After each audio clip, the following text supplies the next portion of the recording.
Hello everyone, it's Carl here. Today I'm going to do a review of the Huntress from the Birds of Prey movie, Funko Pop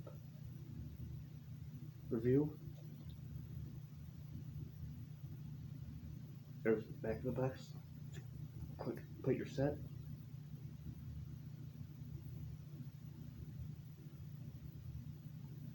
There you go. Good look at that. Side of the box. Let's take a look at this Huntress Funko Pop. We'll review it.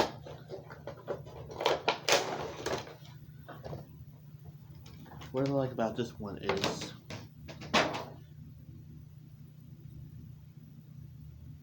did a good job sculpting her crossbow.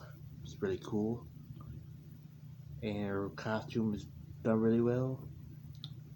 Just like the movie. As in the movie, if you watch the movie Birds of Prey. And it did a good job sculpting her hoodie thing.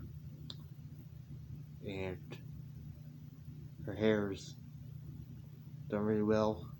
It's, you see, and eyelashes are doing really well too.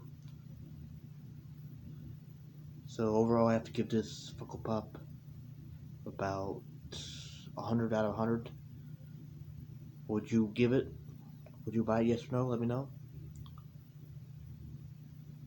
Comments after this video. I hope you enjoy watching. Have a good day, everyone. Or later. Bye now.